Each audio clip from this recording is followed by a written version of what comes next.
What's going on, everybody? Justin Fensterman here with you once again for another Fantasy Football Stock Watch report. As we're just about done with Week 5, heading towards Week 6, let's talk about some of the players who are on the rise and that are falling. We've got a running back in Cleveland not named Nick Chubb that has been one of the most productive running backs in fantasy this year. Speaking of production, when is that going to finally start for Allen Robinson? Should we be done starting him in our starting lineups for fantasy football? What about Jonnu Smith? Thought he was a sleeper right going in, but he's not really done much. Let's talk about all the details regarding who's rising and falling.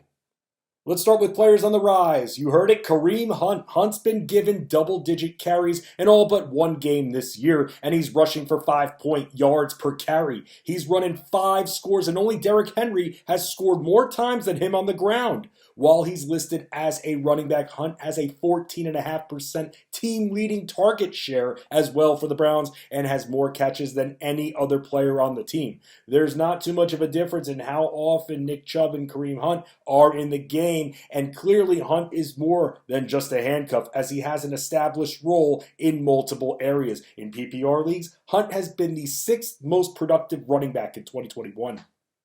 Up next, also on the rise, Leonard Fournette. We all know that Tom Brady loves to throw, but Fournette has certainly been able to carve out more of a role for himself over the last few weeks, and Ronald Jones has simply become an afterthought. Fournette has been running the ball well, and he's been given double-digit carries in 3 of his last 4 games, and ran for no less than 4.6 yards per carry in those games. The Eagles have been horrible at stopping the run this year, and they let up 142 yards per game, and this bodes well for Fournette, once again getting carries in double figures.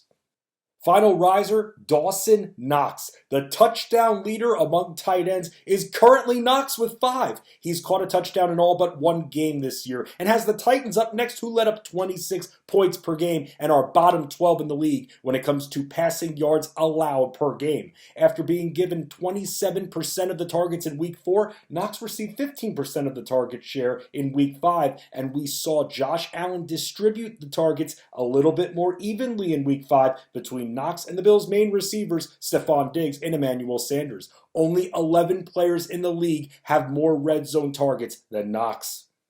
All right, on to the fallers, and we have to start with the frustrating Allen Robinson. It's shocking that Darnell Mooney has grabbed more receptions than Robinson, and even targets as well this early in the year.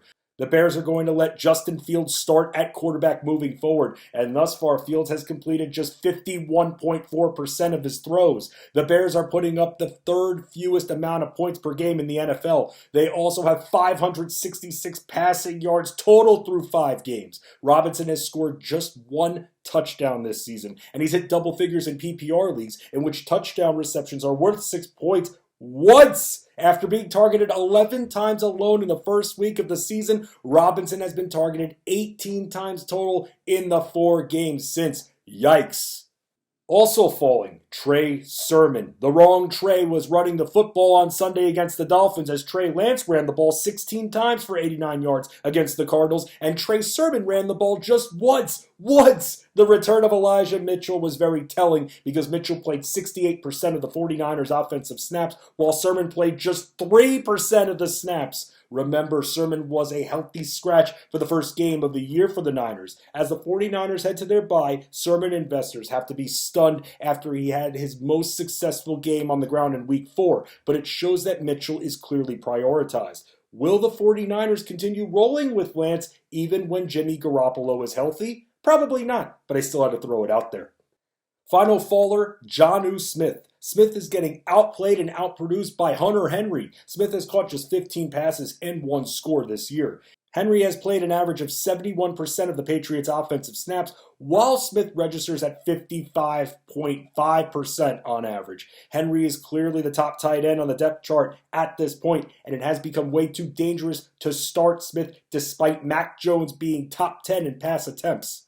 He's just not getting in the end zone, and if Henry wasn't there, he would have more appeal because he has been targeted a good amount in the red zone this year.